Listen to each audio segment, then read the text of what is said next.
Captain Elias Ward stood inside the small landing craft, staring out the viewport at the strange blue and gold planet spinning below. His heart beat faster. This was not just another rock in space. This was a living, breathing world, unknown to humans until now. The mission was dangerous, but Elias had always believed danger was the price for discovery. The ship's voice, calm and mechanical, spoke. Atmosphere stable.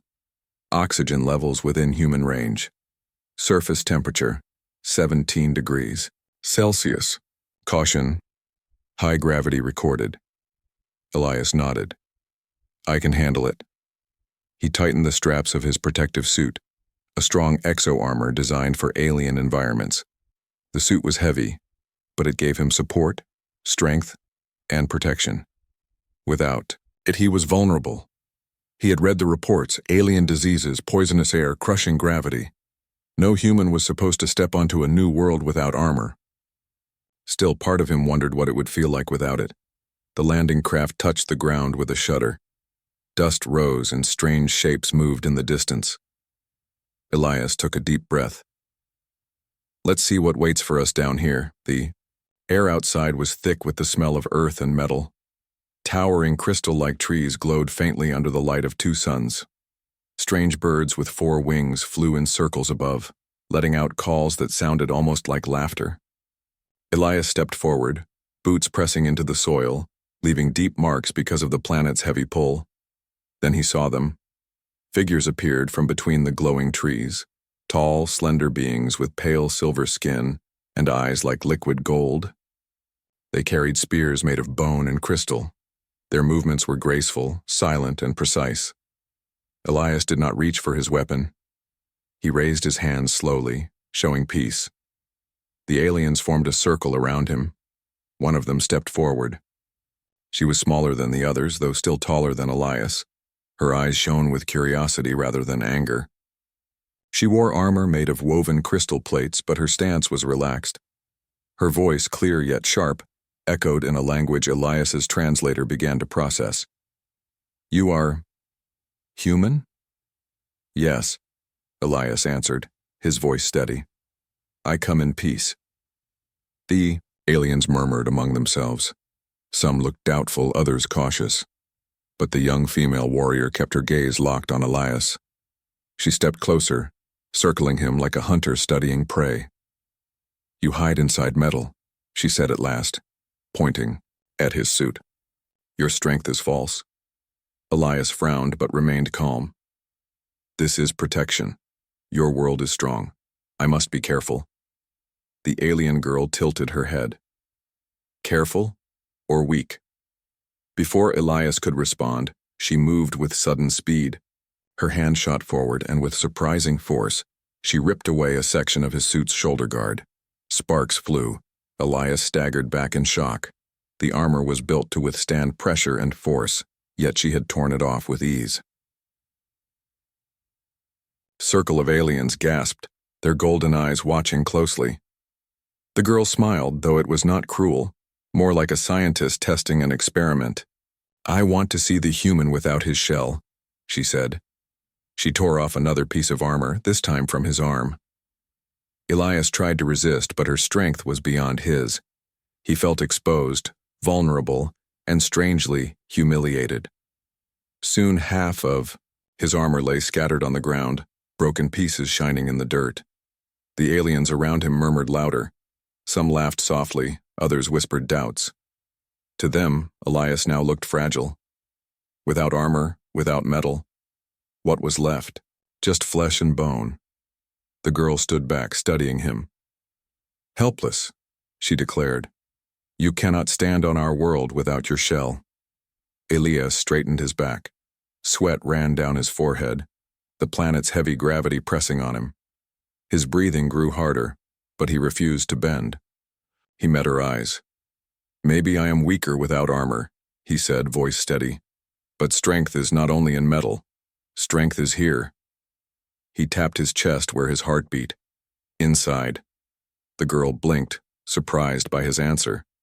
For a moment, her confident smile faded. The alien warriors led Elias through the glowing forest toward their settlement. The path wound between tall crystal towers that grew naturally from the ground, like giant spears of glass. The settlement itself was a circle of structures shaped like shells and stone, glowing with inner light.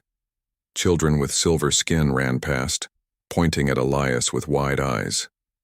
Elders watched silently from the edges. Everywhere he walked, whispers followed. Some saw him as weak, others as strange. The girl walked beside him, her eyes still fixed on him as if trying to solve a puzzle. "My name is Lyra," she said at last. "Elias," he replied. "You are different," she said slowly. "Most creatures fall when armor is removed. You stand." "It is not easy," Elias admitted. His legs felt heavy, his body strained. But he forced himself to walk tall. "But humans adapt, that is our way." Lyra looked thoughtful. Perhaps for the first time, she wondered if her people's belief, that humans were fragile without their machines, was wrong. When they reached the center of the settlement, an elder alien stood waiting. His skin was marked with glowing tattoos, his golden eyes deep and stern. "This is the human," Lyra announced. "He hides in shells of metal. Without them, he is nothing." The elder studied Elias carefully. "And yet, he still walks," the crowd murmured. Elias could feel their doubt, their judgment pressing heavier than the planet's gravity. He was alone, stripped of armor, surrounded by beings stronger than him. Yet he stood firm. "I came not to fight," Elias said, his voice carrying across the gathering. "I came to learn, to share, and to prove that humans are not as weak as you think." The elder tilted his head. "We will see." Lyra's eyes shone with challenge and curiosity. Elias could tell. This was only the beginning. That night Elias sat under the alien sky, looking at the two suns sinking below the horizon. His body ached from the gravity and his exposed skin felt cold, but his spirit burned. He remembered Lyra's words. Helpless. He clenched his fists. No, he would not be helpless. He would show them all that humans could endure, even stripped of armor. And somewhere in the shadows, Lyra watched him quietly, her golden eyes reflecting starlight. She wanted to see what this human would do. The sun rose heavy and bright on the alien world, its golden light stretching across the crystal towers of Lyra's people. Captain Elias Ward woke to the sound of drums echoing through the settlement. His body felt sore. Every muscle ached under the planet's weight, but he forced himself to rise. The alien people had given him no bed, no blanket, no comfort. Only a flat stone floor inside a circular hut. They wanted to see if the human could last even one night. Elias stretched his stiff arms and stepped outside. The air was cold but sharp with life. Children stared at him again, whispering and giggling. Warriors watched from a distance, their eyes filled with doubt. Lyra stood waiting. Her silver skin shimmered in the light, and her golden eyes studied him closely. She held no weapon today. Instead, she carried a piece of fruit that glowed faintly like a lantern. "You survived the night," she said. "Did you think I wouldn't?" Elias asked, his voice calm, though his throat was dry. "Many visitors collapse within hours. The gravity pulls them down. The air fills their lungs like heavy water. You did not collapse. But the true test begins now." Elias frowned. "What test?" Lyra tossed the glowing fruit at his feet. "Eat, then follow me." They walked beyond the settlement, past the tall glowing trees, and into a valley where the ground was cracked and steaming. Geysers hissed, pools of strange liquid bubbled, the air shimmered with heat. Elias wiped sweat from his brow. Lyra pointed ahead. "This land is alive. It does not forgive weakness. If you are to prove you are more than a shell of metal, you must survive here." Elias studied the harsh valley. "Alone?" She nodded. "Without tools, without your machine armor, only your body and your will." Elias took a long breath. It was unfair. Yet he knew this was not cruelty, It was a challenge. Her people needed proof.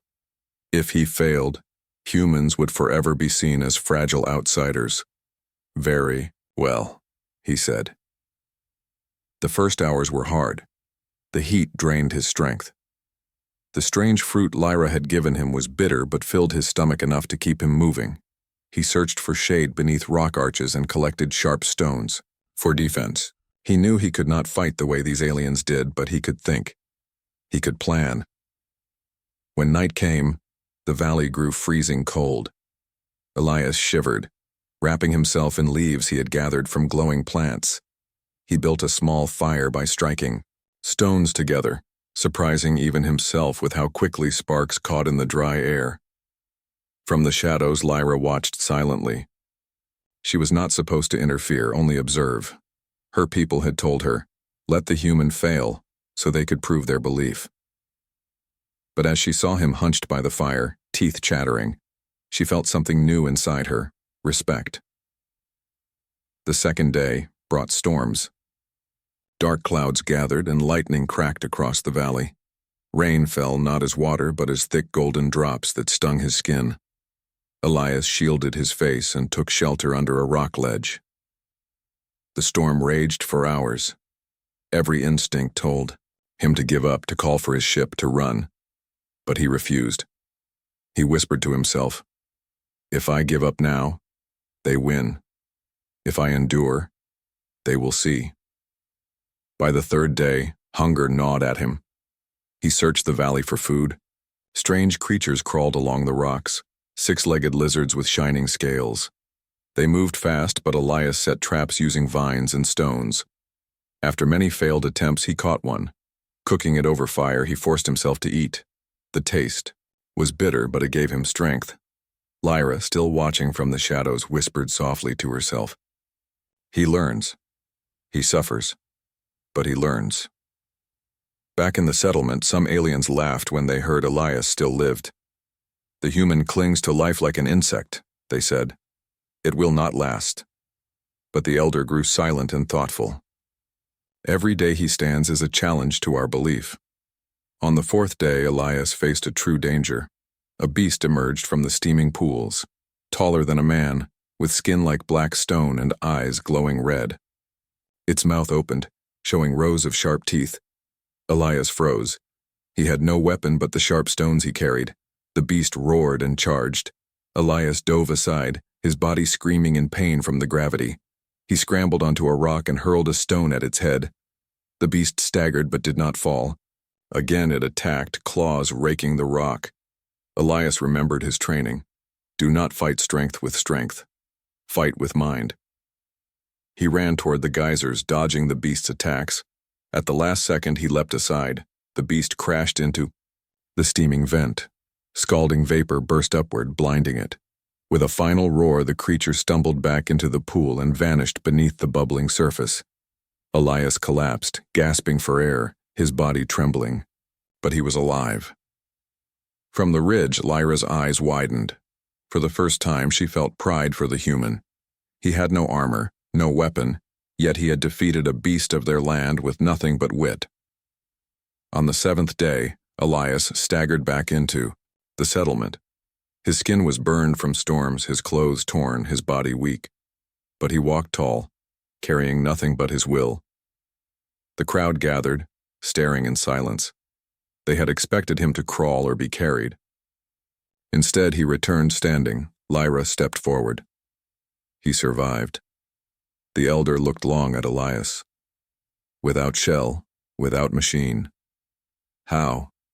Elias, his voice rough but steady, said, humans adapt. You may break our tools. You may strip our armor. But you cannot break our spirit, the aliens murmured. Some still doubted, but many looked at him with new eyes. Lyra's golden gaze softened. For days she had watched him struggle, suffer, and fight. She had called him helpless. Now she knew she had been wrong. You are not what I thought, she admitted quietly. Elias gave a tired smile. No one truly knows humans until they test us. That night, while the settlement celebrated a festival of light, Elias sat near the fire with Lyra. She asked him about Earth, about oceans and mountains, about human families and dreams. He spoke simply, but his words carried warmth. "You fight, not only for yourself," she said. "You fight for your people." "Yes," Elias answered, "because every step I take here, I carry humanity with me, and I will not let them think we are weak." Lyra gazed at the stars above.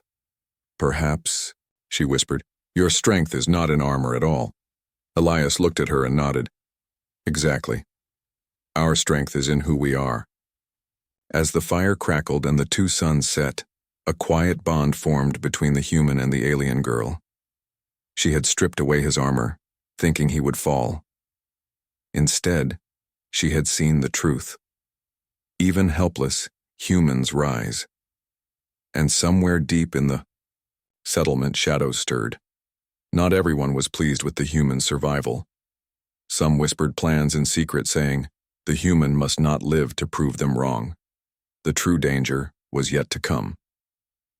The Festival of Light burned brightly in the alien settlement. Tall crystal towers glowed with fire, casting golden patterns across the ground. The people sang in their own strange language, their voices rising together like wind through trees. Elias sat near the fire, eating a strange roasted root that tasted half sweet, half bitter. For the first time since landing on this world, he felt almost at peace.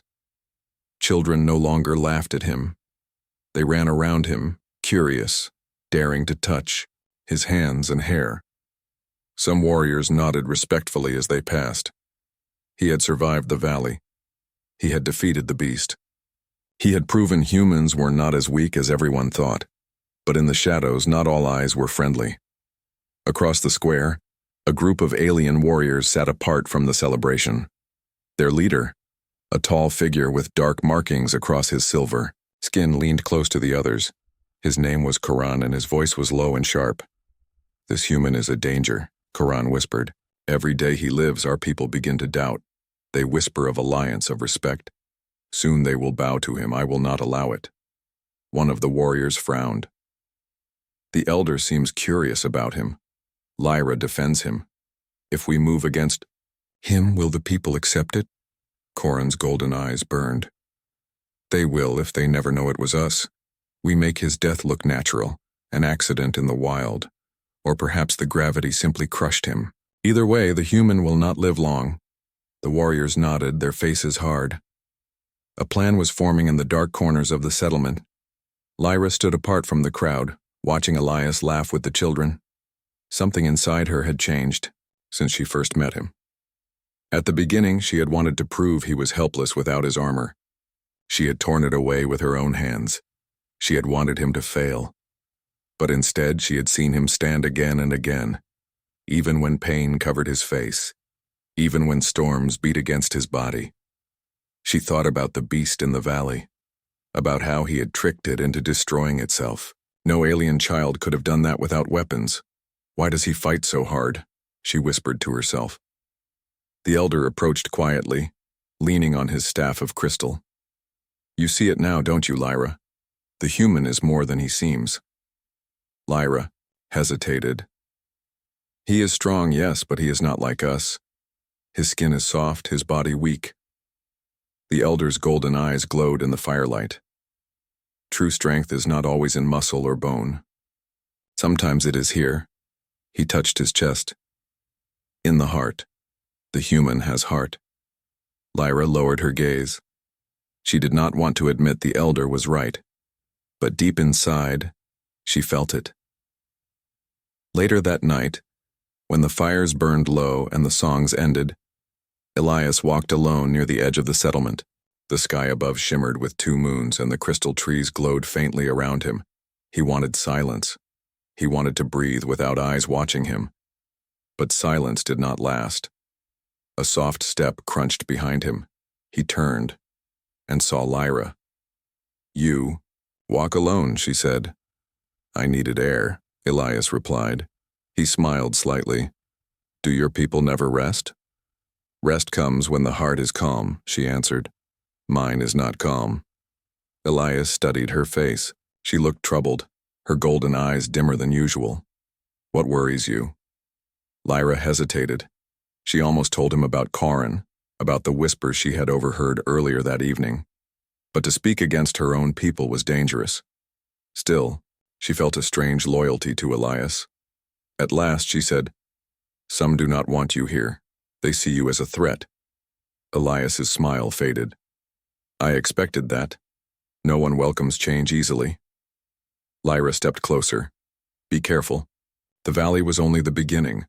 There are dangers not of nature but of choice. Watch for them." Elias nodded. He could see the worry in her eyes. "Thank you," he said softly. For a moment they stood in silence under the twin moons. The next day, Elias was taken to the training grounds. Dozens of alien warriors gathered to spar, their crystal spears flashing in the light. Elias watched, fascinated. Their movements were fast, graceful, like dance and battle combined. Corin stepped forward, his tall figure towering above the others. His eyes locked on Elias. "Human," he said, his voice carrying. "You claim strength. You claim endurance. Show us. Face me." The crowd murmured. Lyra's eyes widened. She knew this was not a fair challenge. Corin was the strongest of their warriors. Elias felt the weight of every gaze. He knew refusing would make him look cowardly. Accepting could mean death. He took a breath. "I will face you." They stepped into the circle. Corin carried a long crystal staff. Elias had nothing but his bare hands. The crowd whispered, some eager, some anxious. The elder raised his hand. "Begin." Corin attacked at once. His staff swung with crushing speed. Elias dodged, but the heavy gravity slowed him. The blow grazed his arm, leaving a deep bruise. Pain shot through him, but he clenched his teeth and stayed standing. Again Corin struck. Elias rolled aside, remembering his training. Use the enemy's strength against him. He grabbed a handful of dirt and threw it into Corin's eyes. The crowd gasped. Corin roared in anger, blinded for a moment. Elias rushed in, using all his strength to kick Corin's leg. The warrior staggered. The crowd erupted with shouts. But Corin recovered quickly. With one swing, he knocked Elias to the ground. The staff pressed against Elias's chest. The crowd grew silent. Lyra's heart pounded. Would Corin kill him here? But Elias, gasping, remembered the beast in the valley. Do not fight strength with strength. Fight with mind. He grabbed the staff, twisted suddenly, and rolled to the side. Corin lost balance. Elias used the momentum to trip him. For a single breath, the mighty warrior fell to his knees before the human. The crowd roared in shock. Elias stood, bruised and bleeding, but alive. "Strength," he said, panting, "is not only in weapons, it is in will." Corin rose slowly, his face dark with rage. He wanted to strike again, but the elder's voice cut through the air. "Enough!" The crowd silenced. The elder's eyes fixed on Corin. The human has proven himself once more. This challenge is ended. The people cheered, some in disbelief, others in respect. Elias, barely standing, looked around and saw new faces watching him, not with scorn but with admiration. But in Corin's golden eyes, Elias saw only hatred. That night, while Elias rested with wounds wrapped in alien cloth, Corin met secretly with his followers. His voice was like poison. "The human must die," he hissed. "Not tomorrow, not in the open, but soon. We will make it look like fate. No one will doubt it. Lyra will not always be there to protect him. The human's time is short." In the shadows, the plot deepened, and though Elias slept, his dreams were troubled. He had survived storms, beasts, and battle, but a greater danger was moving closer, hidden in the dark hearts of men and aliens alike. The first light of the twin suns spilled across the crystal towers, painting the settlement in gold and violet. Elias awoke slowly, his body sore, muscles stiff from yesterday's battle. His mind, however, was sharper than ever. The duel with Corin had shown him that strength alone was not enough on this planet. He needed strategy, observation, and cunning.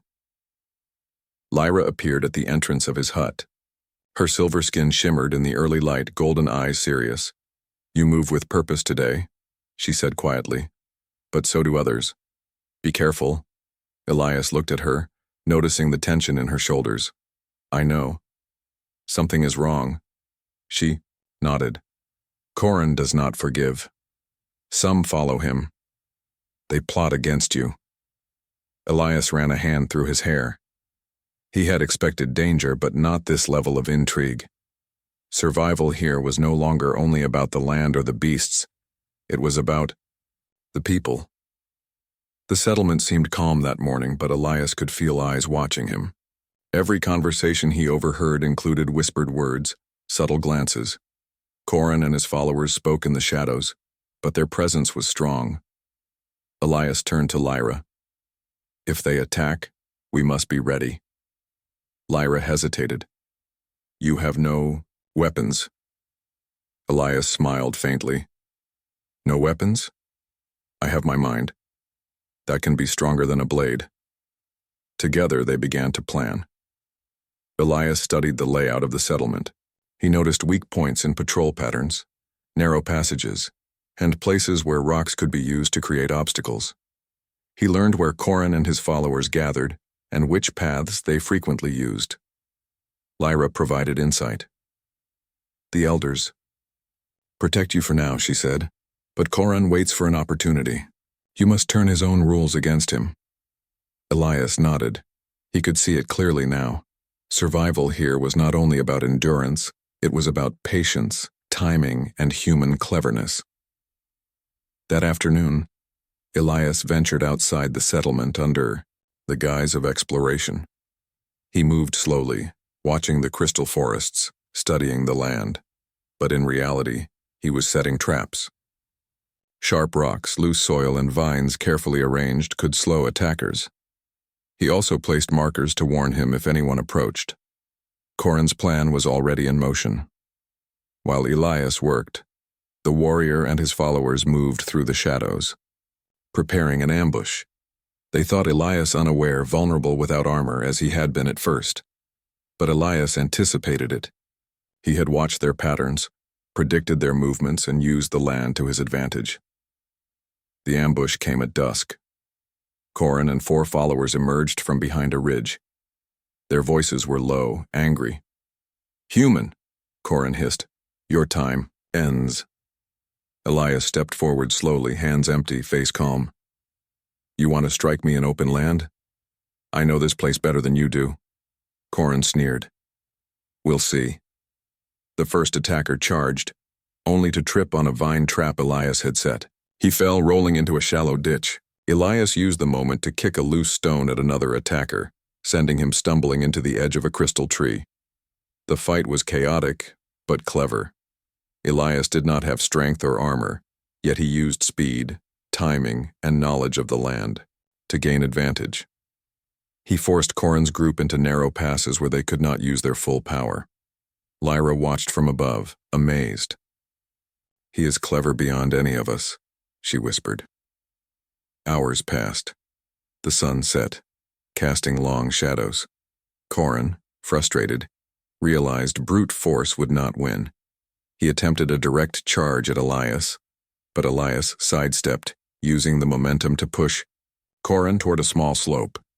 Rock shifted under the warrior's feet and he slipped, barely catching himself. "You think you can outsmart me, human?" Corin growled. "Yes," Elias replied. "I know your land, your patterns, and your limits. That is my strength." Lyra could not hide her awe. For days, she had watched him survive storms, beasts, hunger, and battle. And now, even against multiple attackers, he remained standing. Corin called a retreat, signaling the followers to withdraw. "This is not over," he warned, voice like steel. "You may survive today, but tomorrow."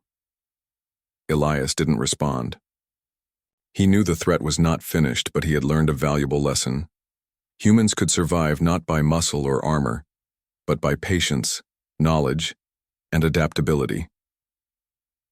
That night, Lyra met Elias at the edge of the settlement. The twin moons reflected, in her golden eyes filled with concern.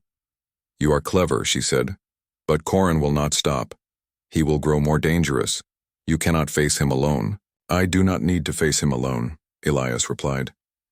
"I have you, and I have learned the land, the people, and the patterns. I can survive anything if I think first." Lyra looked away, conflicted. "I do not know if I can protect you from all his plots. And yet, I cannot let him harm you." Elias reached out. "Then we act together. Strength and cleverness can defeat even the strongest." Her hand touched his for a moment. A silent agreement. Together, they would face what came next.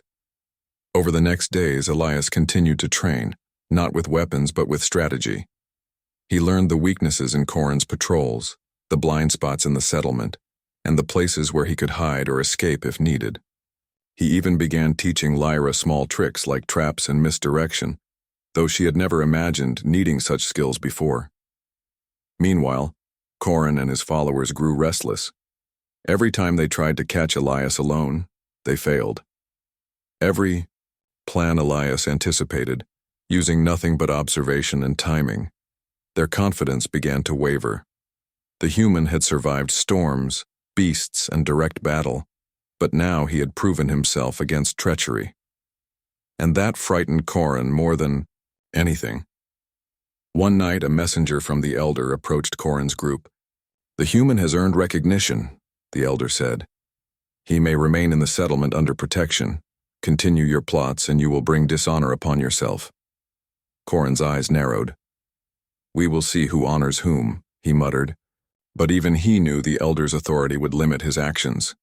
Elias, however, felt the tension in the air. Corin's threat had not vanished. It had only changed form. The true battle was not only in survival or strength, it was in outsmarting those who wished him harm. Lyra remained close, watching the human carefully. She had gone from seeing him as a fragile creature to a symbol of endurance and intelligence. But even she feared what Corin might try next. The next morning, Elias and Lyra ventured into the outskirts of the settlement. They walked quietly, discussing strategy.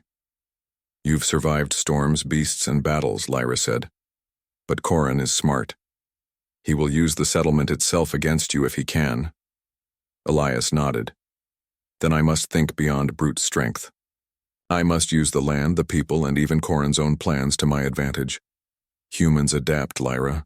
That is our greatest strength." She looked at him with admiration. "And yet, you do not underestimate him. You respect him, even when he is your enemy." "Respect," Elias said, "is part of strategy. Never dismiss a threat until it is gone." Lyra smiled faintly. She had not expected such wisdom from someone so far from his own world. The sun rose higher, and the crystal towers glimmered. Elias and Lyra returned to the settlement, their minds sharp, ready for whatever Corin might attempt next. In the shadows, Corin watched, plotting, frustrated that the human had outsmarted him at every turn. But Elias was not afraid.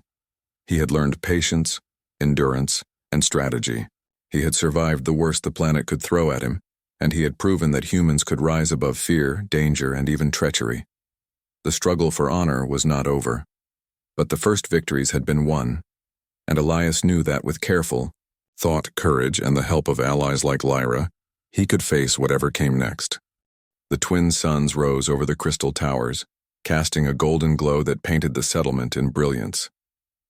Captain Elias Ward stood at the edge of the central plaza, his bare arms scarred and bruised, his clothes torn from days of struggle. His eyes, however, shone with determination. Today would decide not only his fate, but the way his people would be seen on this alien world. Lyra stood beside him, her golden eyes reflecting pride and worry. She had watched him adapt, survive, and rise above every challenge. She had seen him clever, brave, and tireless, but she knew this was the moment Corin would act. From the shadows, Corin's eyes glimmered with malice.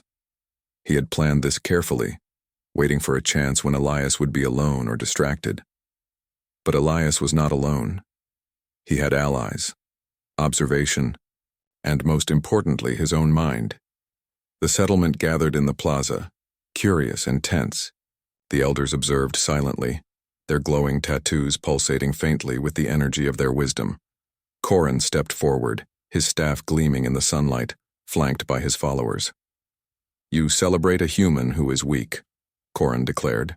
"Today we will see if he truly belongs among us or if his strength is only illusion." The crowd murmured. Some whispered their doubt. Others remembered the feats Elias had performed, the survival in the valley, the beast he had outwitted, the duel against Charon himself. Elias stepped forward calmly. "Strength," he said, voice clear, "is not only in size, weapon, or armor. Strength is in courage, in intelligence, and in the will to rise when all odds are against you." Charon sneered. "Words do not save lives, human. You will fall, like all others." Without warning, Corin charged. His staff swung with deadly precision. Elias sidestepped, moving quickly despite the heavy gravity.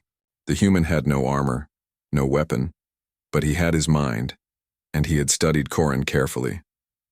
Corin attacked again, faster this time, but Elias led him toward the plaza's crystal pillars. The pillars glimmered, reflecting sunlight and shadows. Elias ducked and rolled, using the pillars as obstacles. Corin stumbled, crashing into one, his staff slipping from his hands. The crowd gasped. The mighty warrior, strongest among his people, had been bested not by strength but by clever thinking. Lyra's heart pounded. She realized that the human had turned every challenge into an advantage, every weakness into a strength. Corin recovered and charged again. Elias darted to the side, then quickly grabbed a loose crystal shard from the ground. It was not a weapon in the traditional sense, but it could be used to block or distract. He moved with precision, intercepting Corin's staff, forcing the warrior to pause. "You rely too much on brute force," Elias said, breathing heavily. "Strength without thought is empty." Corin's face flushed with rage. He struck again, faster, harder. Elias dodged, rolled, and guided Corin toward the edge of the plaza, where a shallow pit had formed during a recent storm. He had noticed it while scouting days earlier. With careful timing, Elias sidestepped at the last moment. Corin, unable to stop, stumbled into the pit. He fell hard, landing in a heap. The crowd gasped, silence falling like a heavy blanket. Elias did not strike again. He stood tall, arms raised slightly, not as a conqueror, but as a survivor. The elder stepped forward, his voice strong and calm. "Enough." He looked down at Corin, who struggled to rise. "The human has proven what few believed possible. His strength is not in armor, not in weapon, but in heart, mind, and courage. This is true power." The crowd erupted into cheers. Aliens who had doubted him began to see humans in a new light. Even the younger warriors whispered to each other, amazed at what they had witnessed. Lyra's eyes shone. She had once doubted him. She had thought him helpless without armor. Now, she could see that he embodied the essence of strength in a way her people had never understood. Corin finally rose, his pride wounded, but he looked at Elias with something like respect. "You are clever, human. You have survived everything. Perhaps your people are not as weak as I believed." Elias nodded, tired but steady. "We survive because we must. We endure because we choose to. Strength is not only physical, it is the will to keep going when everything tells you to stop." The crowd fell silent, listening. Even the elders who had long debated human potential felt a shift in understanding. The following days were filled with celebration and respect. Humans were no longer outsiders in this world. Elias taught the aliens simple ways humans adapted, how to use observation, patience, and creativity to survive. The younger warriors watched eagerly, fascinated by his ideas. Lyra spent time at his side, learning his ways and sharing her own knowledge of the land. Together they combined human cleverness with alien skill. Where humans had survived before through endurance, now they began to thrive through partnership. Elias walked through the settlement one morning, children trailing behind him, asking, About Earth, about humans, about the oceans and mountains he described with wonder. He realized that survival was only part of the story. Humans did not just endure, they inspired. Their creativity, courage, and adaptability could bring hope even in strange worlds. Lyra walked beside him, smiling. "You have changed how my people see you," she said. "Even Corin, even the doubters." "Yes," Elias said. "Humans survive, and we rise. But more than that, we teach others that strength can take many forms." Corin, once filled with anger, now approached Elias quietly. "I still do not understand you completely," he admitted, "but I see now that humans have a different kind of strength. Perhaps my people were wrong to judge so quickly." Elias extended a hand. "Then let us learn from each other. Strength grows when shared." Corin hesitated, then shook it, firmly. The gesture was small, but it symbolized a larger truth. Humans could change the galaxy not only through survival, but through respect and understanding. Weeks later, the human crew arrived from orbit. They had watched Elias's progress, uncertain at first if he would survive this alien world. When they saw him walking freely among the aliens, unarmed, unarmored, yet smiling, they were amazed. He had done what many thought impossible. He had survived storms, beasts, treachery, and disbelief. More than that, he had shown that humans could rise above fear, using mind, courage, and adaptability to triumph. Lyra stood at his side as the crew approached. "He is not helpless," she said. "He is more than we ever imagined." Elias laughed, softly, feeling the sun on his face. "No human is helpless," he said. "We survive, we endure, and we rise. That is who we are." That night, under the glow of the twin moons, the settlement celebrated a festival of lights. Fires sparkled, children danced, and the elders watched with smiles.